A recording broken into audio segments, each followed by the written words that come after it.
G'day, welcome back to Collectivitis, podcast where we dissect the disease that is collectivism. My name's Pietro, and joining us today, I've got Mr. Josh Utoyo, very much a rising star in the Libertarian Party, and he is running for the seat of Menzies at the upcoming federal election. He is, if you're watching us on video, you can see he's a very young man, but he's got a lot of gumption. And I'm very interested to talk to him today to hear about his campaign and some of the interesting stuff he's been doing, as well as looking a little bit more broadly at this election in general, because it looks to be certainly an interesting one and a divisive one, especially from our side of the aisle. So, welcome to the show, Josh. How are you? I'm good, thanks. I first would like to clarify I'm not that young. A few weeks ago, I turned 21. Yeah, but I'd just like to introduce myself. I'm Yep. Josh Utoyo, Libertarian candidate for Menzies. I am a first-year uni student at Monash. I run a manufacturing business at home, and I'm also the secretary of the Victorian Libertarian Party. So lots on my plate, but it's good fun. Lots on your plate, and I'm sorry, I will actually have to correct you there. 21 is very young when you are my age. So, and I'm sure, as it goes older, everyone, people still call me young, which is very kind. But yes, you are but a child in my eyes, dear Josh. Not to say That's that is a ageist. That's disqualifying ageism, factor. mate. I think you are very impressive. So first of all, I mean, yes, let's talk a little bit about you. I like to do this with all the guests that I have on the show. I think that obviously our cause, what I'm doing, what you're doing, what any of us are doing, I think, is to try and rally more people to libertarianism, and not just rally them, but get them to even know what it is, because I find most people tend to agree with our principles. I think it's a beautiful ideology once people get to know it. And so I think the story of how people came into libertarianism is very interesting, because it might give us a clue as to how we might invite more people into the ideology. So what was your story? How did you hear about the philosophy? How did you become a libertarian? And then how did you become part of the Libertarian Party? Yeah. Well, my journey into the Libertarian Party, I think is quite unique.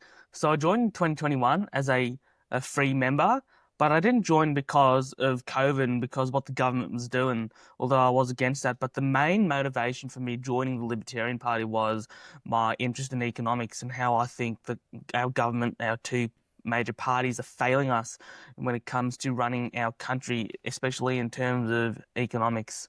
So I was interested in Bitcoin back then, Austrian economics, and I thought I was looking for a libertarian party in Australia. So when I was 17, I Googled Libertarian Party and I just signed up on the website. And how I got pulled in is during the 2022 election. I hadn't been involved in the party at all, but one of our volunteers in the Northeast branch in Victoria gave me a cold call. Hey, would you like to volunteer for the upcoming election? I gave him a maybe, and then she called me again, and then and then I started volunteering, and really from there got sucked into the party. I really enjoyed the social aspect, the community of the party, as well as what we stand for and the things we do together. So ever since 2022, I've really been involved with the party, and I've been even more and more involved. I lived in Canberra for a couple of years, and on my first branch meeting there, it turned out to be the AGM, and no one really wanted to be the president. So well, they had to convince me a bit, but I ended up walking out of there as the president of the ACT branch, which is quite a So funny sorry, say that story. again. Your first branch meeting that you ever attended, you walked out as the president. That was after so I was involved in Victoria for a little while, and then I moved to the Okay. ACT, and the first branch meeting there, I became president, which was Yeah, a great right. Well, if experience, and I learned a lot. Yeah. if anyone's wondering how difficult it is to rise up the ranks of the Libertarian Party, as you can see, there's lots of room. There's lots of room for people. So if you're thinking of joining and it does sound like it's a little bit of a daunting task, well, you could walk in and walk out the president on your very first meeting. Although we do run a much more professional, I suppose, organization nowadays. But it has in Yeah. the past. I mean, it's a minor party. It's a micro party. There's lots of room for lots of hands at the table. Um, so Uh, and that's essentially that's your journey into the party. So, how did you become interested in libertarianism in the first place? You mentioned Bitcoin, you mentioned Austrian economics, but those are not things that are particularly easy to find. If people get onto Austrian economics and I mean, Bitcoin's more popular now, but Bitcoin alone doesn't create a libertarian. Like, how did you come across those ideas in the first place? Well, it was online. So when I was a kid during COVID, I did a bit of crypto mining. That was a little side hustle I had, and that was really what got me interested in crypto and eventually Bitcoin. Now, I think crypto is a scam, but I think Bitcoin is the future of money. It's the best technology of money that humans have come up with. And just branching off from that, I acknowledge your point that Bitcoin and economics is quite a niche thing, and most people don't get into libertarianism through that. But I think my attitude towards life is also libertarian. I take responsibility for my actions, my decisions, and you know, work hard. I follow incentives, and I think that my general attitude towards life reflects libertarian sort of principles. Yeah, and the notion that most people tend to agree with most of libertarianism, they just don't know what it is, and then have to be explained how the world can work with a lot less, if not no government at all. Um, well, let's talk about your campaign a little bit. So, you're running for Yeah. Menzies. Now, Menzies is an interesting seat because it has historically been a completely safe Liberal seat. Up until the last election, where there was a razor thin margin in which the Liberals kept it over Labor. Now, obviously, last election was much of a landslide towards Labor. This election, we don't really know. It does. My opinion is personally that Dutton doesn't hasn't done anything to win it, and he's already lost the election in his own mind. But we're talking broadly there. So Menzies could very much be a super intense battleground between the two majors. I know, obviously, as minor parties, we're always looking to win it and hoping that there's some sort of miracle or stars aligning that allows us to creep into a lower house seat. But it is very, very difficult, nigh on impossible for a minor party to get a lower house seat at the moment, especially the Libertarian Party. Um, but in saying that, like, you are in quite a unique position where all the campaigning you do and whatever fraction of the vote you might accrue could potentially be the difference between one or the other candidate winning. Is that how you are viewing this election? What are your thoughts on the kind of spread of how the votes may Yeah. fall? I'll introduce the electorate first, then I will address your question more directly. So the seat of Menzies is in the northeast of Melbourne. It's, if you're familiar with Melbourne, it is pretty much a triangle encompassed on three sides by Box Hill South, Bulleen in the west, and Warrandyte in the east. So it's that big area with about a third of a million people, including around 110,000 voters. There's a lot of Chinese people there, immigrants and descendants of immigrants there, and it's a very ethnically diverse area of Melbourne. It's generally middle to upper class in terms of socio-economic status, so it's quite a unique spot in Melbourne, and I think that it has a lot of potential to become a libertarian heartland in Australia, the same way the seat of Melbourne is for the Greens. So this is part of our long-term push. So the Greens slowly won Melbourne over the course of 10, 20 years, and then they've just kept expanding their little socialist paradise outwards from there. And they're trying for more and more seats further and further out from the seat of Melbourne. And I think that the seat of Menzies can have that effect too. Now, I picked Menzies because I grew up in the area. I went to school, primary school and high school in the area, though I don't currently live there. I don't think that matters.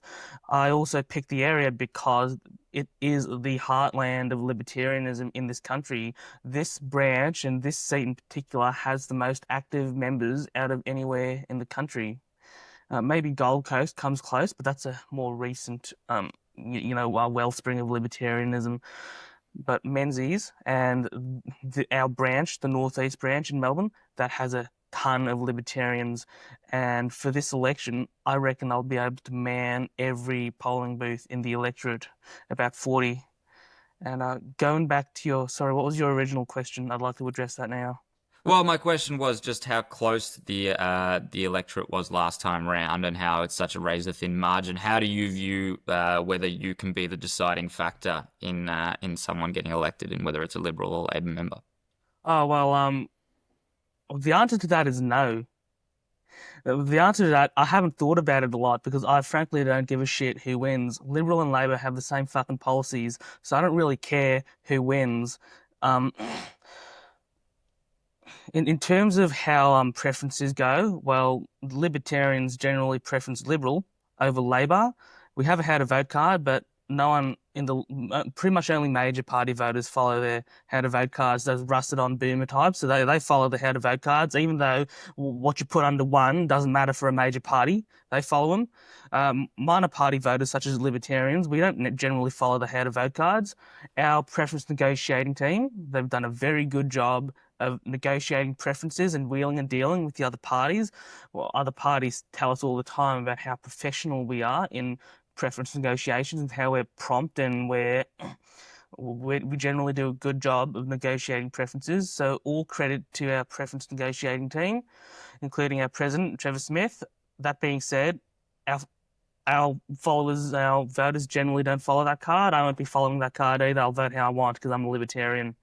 And when it comes to swinging the seat, going back to your original question, so last election there was a big swing against the Liberals, as you said before, and the incumbent Liberal won re-election on a 0.8% margin. Now that the AEC have redistricted Menzies by moving it further south into dead red Labor seats, including Box Hill, Blackburn, and its surrounds, it has actually, based on last election, swung to minus 0.4 in favour of the Liberals. So it's swung to Labor. Now, a lot of us are thinking that there was a Scott Morrison factor back then that made the Liberals a lot weaker, and that it's going to swing back this time, especially with the incumbent Albanese government. But who's to say? I'm not in the business of making predictions. I don't waste my time on that. I work on the campaign. Oh, fair enough. Well, let's talk about the campaign in that case. So, Mm. a little bit of inside baseball for anyone who maybe isn't super familiar with what it's like being part of a campaign for a minor party, let alone the Libertarian Party.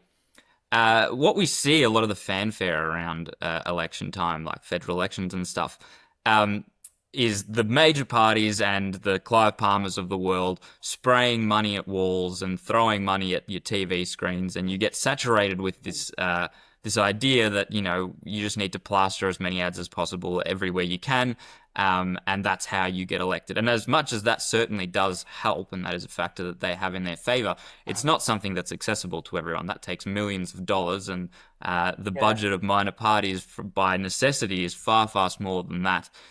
So a lot of what campaigning looks like for minor parties is this real grassroots, from the ground up stuff that I assume is most of what you're talking about when you're talking about campaigning hard. But something interesting, I think, about you in particular is that you have this. I mean, you've obviously got this bravado about doing things your own way and not pulling any punches. And so I know that you've got a little bit of reputation within the party of being someone who does some kind of guerrilla warfare style campaigning and infiltrating groups and attending opposing party meetings and stuff like that. So I just wanted to hear from you some of the more interesting examples of what you've been able to do with this campaign. Yeah. So this is my first time running in Parliament. I don't have a lot of experience, no experience at all, and it was a small party. I don't have much guidance, so I'm here figuring it out how to do it myself as I go along, which is fine. It's a great learning experience, and when I run again next time, I'll be able to have so much more of an impact and do so much better of a job. Now, when it comes to campaigning, I'll give a few examples of what I've done and how it's guerrilla campaigning, such that it has a disproportionate effect using a disproportionate less resources. An example of this are core flutes or election signs, those 60 by 90 millimeter, so centimeter signs that candidates put up. Now, the party is able to buy them for $4 to $5. They're cheap, and what I've done is on Boxing Day last year, I know it's a lot, it's really early to stick them up, but there was a possibility of a March election, so I was like, oh, stuff it, I'll do it. There, on Boxing Day, last year, I stuck them up around the electorate on intersections and major roads, so everyone would have seen it. Unless you're a socialist basement dweller living at home, you would not have seen it. But if you are a normal person going about your business, everyone would have seen my face in the electorate. And that cost, yes, I lost a few signs. That cost a few bucks each, but that was definitely worth it. Now, so the story about that is Whitehorse Council told me to take them down a couple of weeks later. Which they would have told me immediately, but it was Boxing Day, so I had a bit of runway. And Manningham Council, which is the council that Menzies is mostly in, they took months. They didn't actually tell him to take it down. So a lot of the signs were up there for months and would have had millions of views on them. And I recently put up another round of corflutes or signs in Manningham because I thought, I got away with it. Let's try it again. And this time they did tell me to take them down. But yes, I spent a few dozens of dollars, but I got a few million views out of it. So why not? Yeah, I'd also like. That's an excellent idea. I mean, using council inefficiency against them is is a great way to campaign against micromanaging governments. I think that's Yeah, quite funny. and none of the other candidates, none of the other candidates will do it because they don't want to run afoul of the council. I don't really care about my relationship with the council. That doesn't mean too much to me. And even if I do get fined a little bit of money, a few million views, I'll pay the fine with a smile because the fine is an incentive or a disincentive. It's a fee. It's not really the be all end all. There's also something else I'd like to touch on in terms of my campaign, and that is Oh, social just before media. you move on, I think also it's like for a minor party that kind of if you were to get some sort of national attention or even local attention around, hey, look at this guy, he's a criminal going up sticking up signs where he's not meant to. In Yeah, terms of publicity, that's great for us because we don't have the ability to get our name out anywhere near as much as the majors. Whereas if you compare it to, for example, was it Monique Ryan's husband who went and took down a Liberal sign and that made all the news everywhere, where they are trying to essentially convince 50% of the electorate not to turn against them so that they can maintain a majority. I mean, we're just trying to get 10% of the electorate to know who we are. So, I mean, it's a yeah, very different battlefield when you consider it that way, what a minor party is trying to do versus a major party. Whether you're trying to just sort of not tarnish your own reputation and play this really safe, gross form of campaigning, which we're certainly seeing the Liberals do, versus we have the opportunity, it seems to be the case that you're capitalising on it, to use these out of the box tactics to try and get our name out there because yeah. that's our battle, that's our biggest. Definitely, our values and our principles and what we do is popular. And if people know who we are, only a few percent of Australians know who the party is. If people know who we are, people will vote for us. That is the main challenge. Now, it's funny you mentioned Monique Ryan because I've got a funny story to share about it. Go So on. last week I met her for the first time. I was standing in line at a coffee shop waiting to order. She comes next to me, in line, and I said, "Oh, hi. Are you here for the ballot draw?" And then she looks up at me from her phone, says hi, and half a second later makes this face at me. And I was like, I just didn't want to talk to her after that because why did she have such a shocked look on her face, like I just kicked her puppy or something? Like I'm not a Liberal Party election sign. Woman, calm down. And I So think, did she yeah, did she John. say anything to you at all? She just made that face and then didn't respond. She just made that face and then just ignored me after that. But Were you I wearing like you're wearing now a Libertarian Party no, I polo? wasn't. Were you wearing I that at the was time? I was out of uniform, plain clothes, but it seemed like she recognized me, and I think I know the story behind that because I'm probably one of the biggest, if not the biggest profile on social media in the Libertarian Party, especially on Instagram. I think I would be the biggest on Instagram. In the past 2 weeks, I've got about 300,000 views on my reels. Well, Yeah. So I've been really leading an effort there on social media. I've been reaching a lot of people and getting the word about the party out. Now, so yeah, I've been getting tens of thousands. been Right?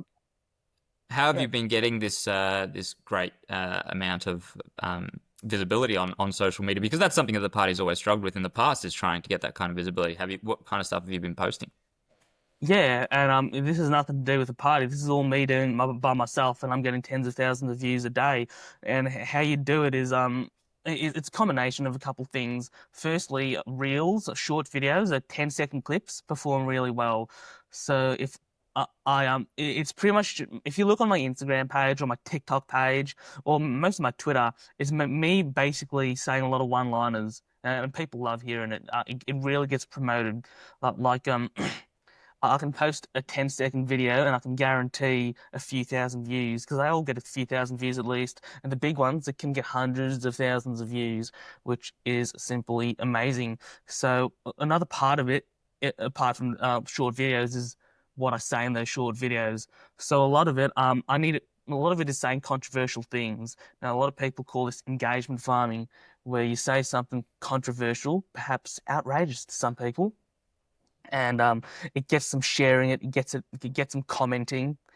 One of my videos was really successful. I'd say the vast majority of politically activated people in Victoria, if not Australia, have seen this video. It's essentially me saying the Greens don't understand economics. That's why they want 50 cent public transport fares.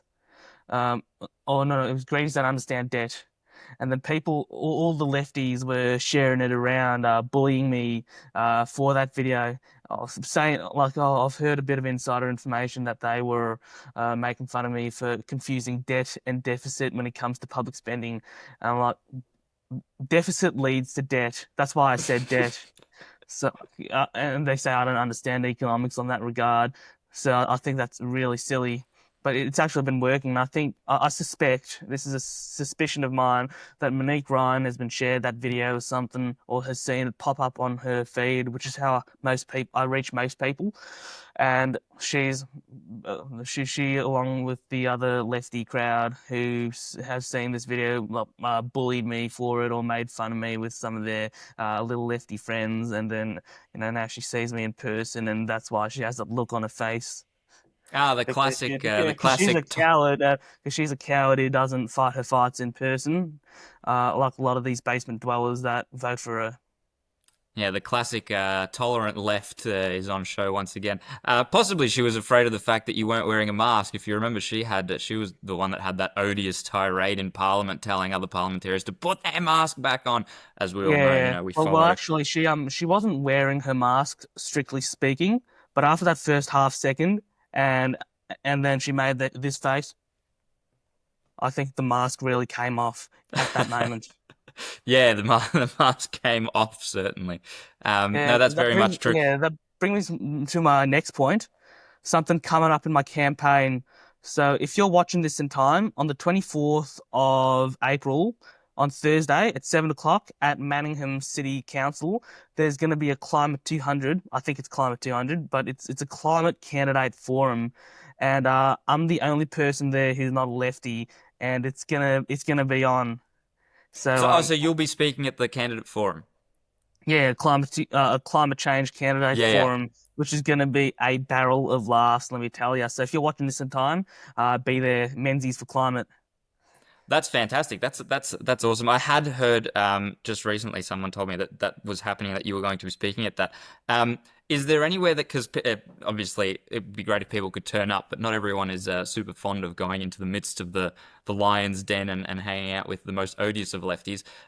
Is there anywhere people can watch this online, or is there going to be a recording, live stream or recording I'm of somewhere? unsure of that, but I encourage you to buy tickets and be there in person because I need a supportive crowd in there. It can't just be me and 200 teal mums, and champagne socialists. Like, because that meeting's going to be a bloodbath. I reckon it could be a bloodbath because we had a candidate in another seat in Victoria go to one of these in the Bayside area, that inner city area, and full of teal mums, champagne socialists and stuff like that, and it was terrible. The crowd was very the crowd was poorly behaved, and it was so bad. It was on the Herald Sun. There was a Herald Sun article written about how our candidate was not treated very well by these people, which is why I asked for a a supportive crowd, because it might not only be socialist champagne and teal mum wine being spilled in this meeting.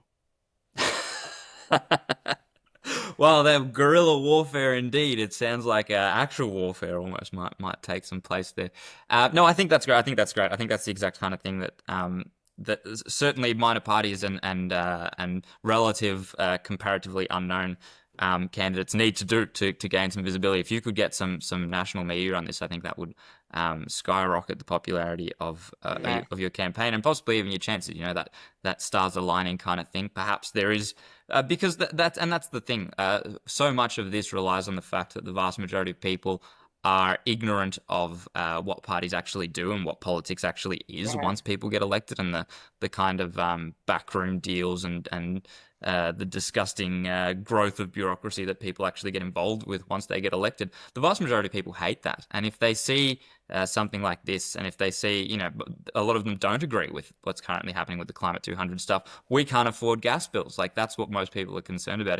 If they are exposed to someone who fearlessly will advocate for something that they didn't even realize they believed, there's the possibility certainly to awaken a lot of people out of their slumber, and I think that's possibly the most good that we can do out of this election, out of elections in general, outside of getting, you know, a couple of people elected here and there to further grow the message. Yeah, yeah, definitely. And sorry, did you have a question after that? Oh no, I was just ranting. I was going to the question I was going to pose was Definitely. aside from this Climate 200, have you done any other infiltrate? I don't know this. It's not a leading Yeah, question. go Have you on. done any other sort of infiltrating of groups? I know that's something that your style was probably suits. I don't know if my style suits infiltrating. I think that might be a mischaracterization of me, because what I'm doing here is I'm not infiltrating. I'm knocking down the front door and fighting everyone inside there. It's a bit of a different approach to infiltrating, but you know, I'm a young bloke, 21 years old, minor party, just renamed. No one's heard of us. So I have not been invited. Most of these candidate forums I have not been invited to, which is fine. I'll work up towards it. I don't feel personally slighted that they didn't invite me. Um, but they did invite some of the other candidates, and oh, I'd like, and yeah, I'd like to talk about a particular candidate in person in that I'm running against. So there's this woman. Her name is Stella Yee. She's another candidate in Menzies. She's a bit of a left wing candidate. She has teal colours. She calls herself a community independent. But the most pathetic thing about this woman is that she's not being paid for by the teals. So she's doing teal work for free. And yeah, she was the ex-Labor candidate in 2019, and I've spoken to her a bit. I've dealt with her a little bit, and yep, she was the ex-Labor candidate in 2019 in a safe Liberal seat, and that leads me to believe that she's a bit of a diversity hire from what I have seen from her, because I tried to do a preference deal with her. I was giving her offers like, hey, here's what I want, and in return you can give me this. But she responded by, I'm not going to give you anything of what you want. Put me above the majors. And I was like, why? And she said, oh, because I'm a community independent. I'm good. I stand for you. I really like what you're doing, and I like support you. And I think that I'm a community independent, and that makes me good somehow. That was literally her attitude. So I'm sat there thinking, are you stupid, or do you think I'm stupid? Because that's not a deal. And I was pretty sick of it. So originally at that point, the way we laid out the preferences, she was going to be second last. And then I told her, hey, you're second last right now. I could put you last if you don't offer me anything, because I was pretty tired. I was pretty tired of this. But yeah, she eventually didn't offer me anything. So whatever. I did come back to her later and said, hey, if you because there wasn't going to be a deal, but there could have been a small deal. And so I asked her to put me last on your how to vote card. Please put me last on your how to vote card, and I will not put you last on ours. You know, it's a little deal, and I'm thinking, you know, it'll get us attention from the right sorts of people. You know, I've told a lot of people about this proposal I made to her, and a lot of people out of hand rejected it. But upon reflection, I think it's a good idea. Like, it'll get bad attention from the people we want and good attention from the people we want. But unfortunately, that one didn't go through because she said that there were other candidates who deserve that number eight spot, that last spot, more than I do, which I strongly disagree with. I think I deserve that last spot, but whatever. Well, you've heard of 2 for 2 deals and 3 for 3 deals when it comes to preferencing. You've not heard of a last for not last deal. That's a different way of looking at it. But I mean that makes sense, right? Like Guerrilla campaigning, mate. yeah, It's guerrilla there's a campaigning. certain Yeah, go level on. of there's a certain level of legitimacy that comes with being last on the right people's ballots. Like, I mean, if we weren't last or close to last on the Greens, for example, I mean, we certainly wouldn't be doing the correct things or the right things. But Yeah, why yeah. are we not I'd be last on asking the serious Greens? questions. Exactly. Um, so, and that kind of leads me to another thing I wanted to ask you. So, I at the last federal election, I was a lot more involved with the party, certainly the central campaign, than I am this time.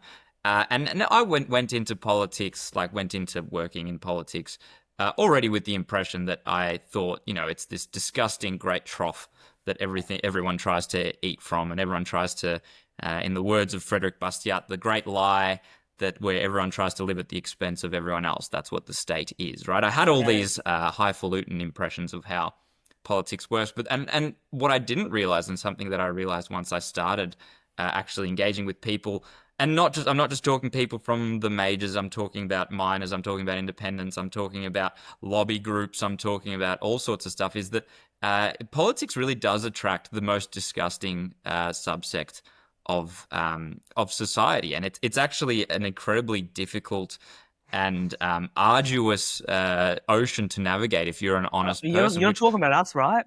Us Oh, I'm doing this saying call? libertarians typically are the honest people who find it difficult to navigate in this, but even then, not always, right? Like, people will see a minor party such as the Libertarian Party and try to approach it portraying themselves as libertarians because they want to get the free attention that 3, 4, 5% will get, and then they turn around and betray the party and go somewhere else and Yeah. show themselves to be completely false. So I'm saying politics in general, because of the spectacle of it and because of the theater around it, attracts the worst of the worst narcissists. So I wanted to, and my point is that Yeah, go on. it's incredibly frustrating for honest people to navigate. And you've said a few times already, like, you get sickened quite often at the prospect of encountering some of this. So I wanted to ask, has that been your experience with this election, or what's been if it has been, what's been your reaction to this? Does it further invigorate you? Does it dishearten you? How does it make you feel? Yeah, well, our representatives, the people in charge of our parties and the people who represent us in Parliament, they're a reflection of the people, of the voters. So, as Topher Field says, you get the government that you deserve. And here we are with the two major parties being the same, having almost identical policies, and they have the same driving force behind them, being where vote for me and I'll give you back more of what we stole from you. That is the fundamental basis for both of the major parties, and as well as the Greens, and there's no distinction between them. So I think that we should focus less on the people we choose, but rather the people who choose them, being the average voter, because if you've got experience in politics, and I'm sure you've got a similar experience of people being absolutely clueless in politics, being clueless about Absolutely. who to vote for, or even if they're not completely clueless, their idea might be, oh, my grandfather voted red, so I'm going to vote red this year. And this is a recipe for disaster. There's no real competition in politics if everyone's the same and if everyone's rusted on. And we just need to raise awareness about how economics and how power works in a society, because people don't understand that, and this is why we are getting the shit we're getting right now. Yeah, and I do agree. I think the statistic I tend to use, and it's completely anecdotal, is that 80% of people have no real are low information voters, right? They're either rusted on or they're swinging to whoever will give them the most free stuff at this election. They've been paying attention since the 4 weeks of campaigning prior to an election, or possibly even less. They look at the billboards, they look at the ads, they look at whether they like someone's look, and that's what they vote for, right? I think about 80% of Australians Yeah. are fit into that. Now, I could be wrong, could be 70, could be, but I think it's about that from Probably anecdotal higher. experience. And look, possibly higher. But in saying that, I don't think that is, I actually don't begrudge them that notion. I think politics, Mhm. like this sort of aggrandizement of how important politics is, and the state, and the importance of the bureaucracy, where it kind of makes itself obscure and obtuse by intention, so that it takes so much effort and I think you cut time, out and after you bureaucracy. you have to really, and like digging through the lies of one side or the other to even become informed in the first place. For most people, like, I don't think that's an effective or a warranted use of their time. Like, I think for most people, because um, there's so much difficulty entering that space in any sort of genuine way, and it's just full of obfuscation. Like most people, to be fair, you're right. It is a better use of your time to not be involved and not to think about it. And what that does lead to, unfortunately, is the consolidation of those powers that be, because they rely on the low information voter. I think all of this is solved, by the way, by voluntary voting. I think that this problem goes away instantly if you take away the greatest gift that the majors have, which is compulsory voting. That's the only way that this system feeds itself. Because if you don't give a shit, you should be Yeah. allowed to not give a shit. Anyway, that's just my thoughts. Yeah. There's no questions there. Any thoughts on the matter? That's what this is for, right? Just your stream of consciousness and a captive libertarian audience, right? Yeah.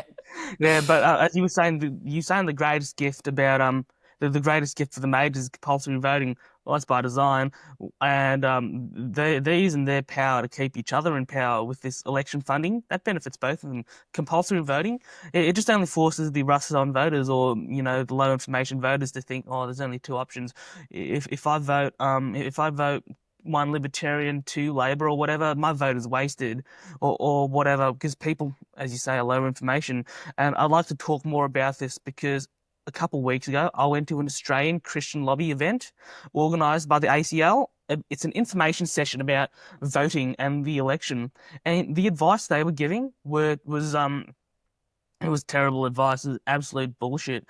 That the first two lower house preferences, or the first two preferences, determine who forms government, which is just completely wrong. So they're saying, oh, either vote Liberal number one, or vote a minor party number one, family first in ellipsis, and then vote Liberal under that. And that was just terrible advice. I tried to clear it up with them, saying to the room that, hey, that's not how it works. You can vote for all the good minor parties, and then have the majors in the middle in whatever order you want, to block the shit leftists underneath. I was at a church. I didn't use the term shit leftist, but it's Good The Friday, crappy so maybe, leftists. yeah, it's Good Friday, so maybe I should calm it down.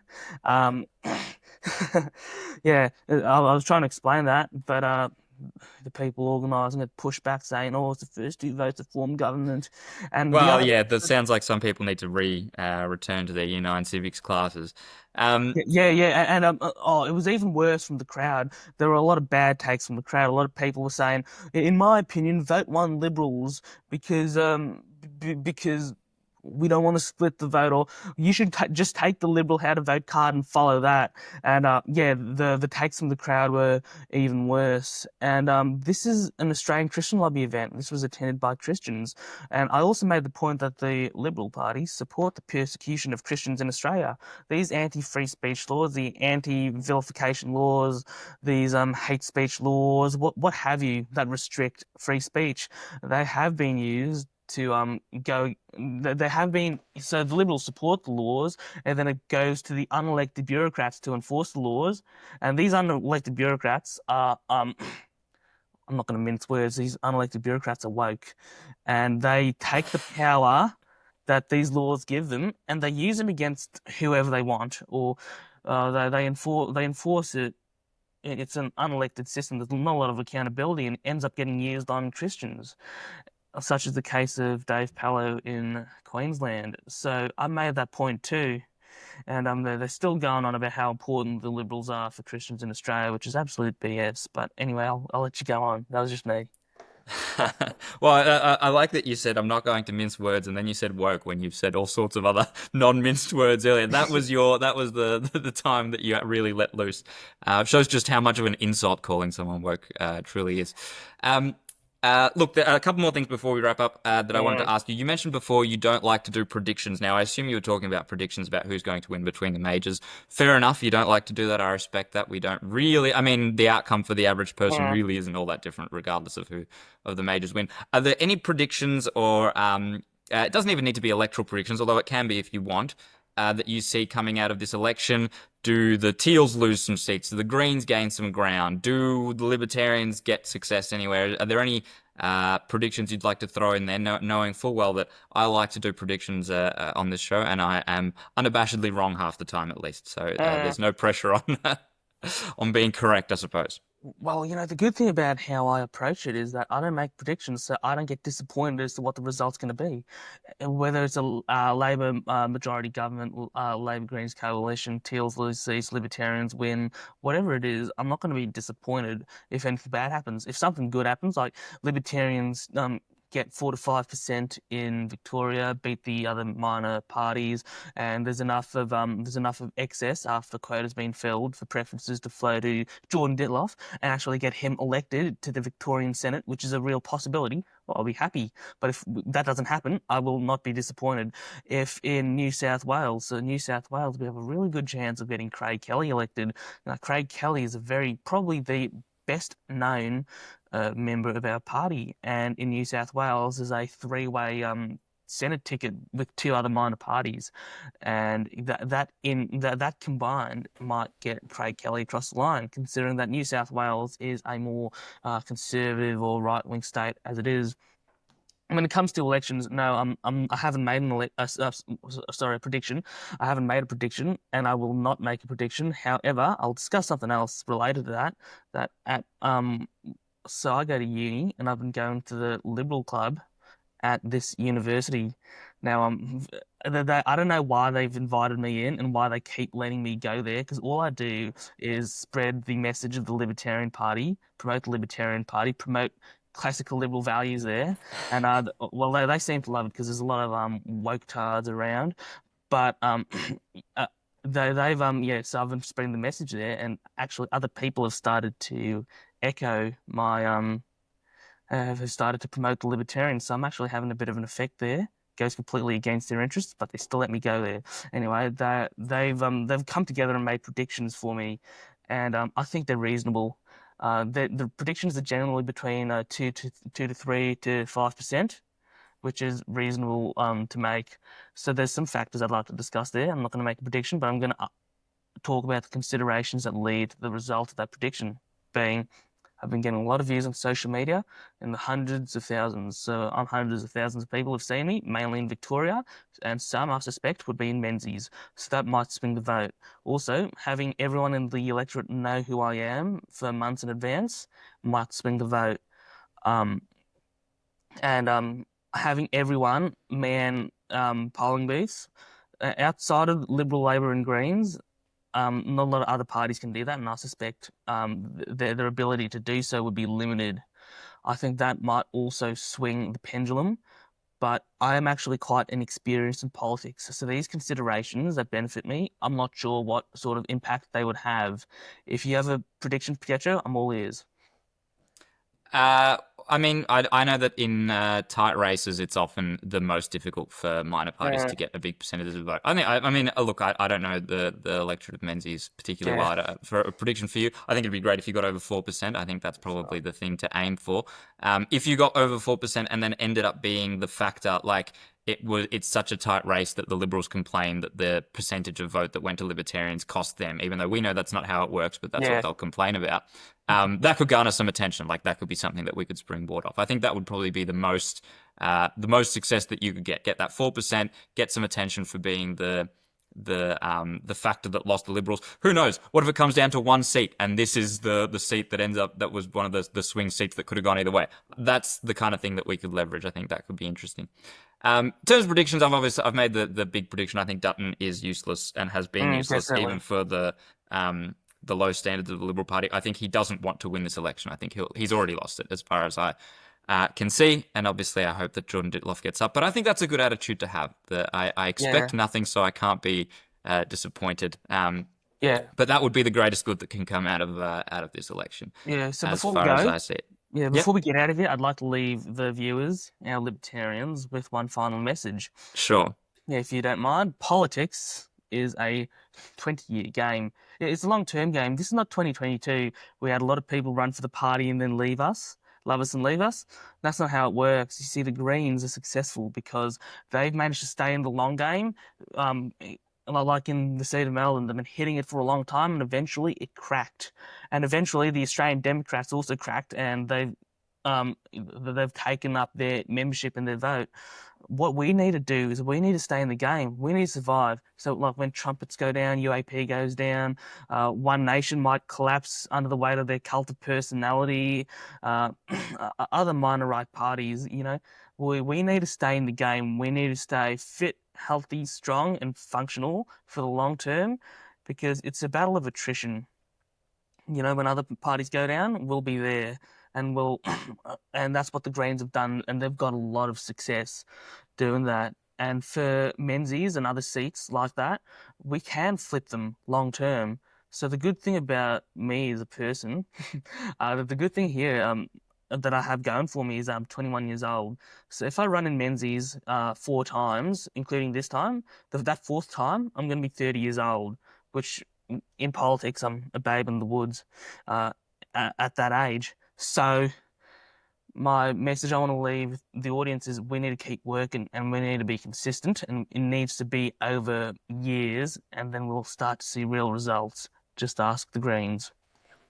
Fit, healthy, strong, and functional, you said, is what we need to Yeah. be. I think as long as we don't take too many COVID vaccines, we should be fine. All right, well, we'll leave it on that note. Thank you so much for joining us, Josh.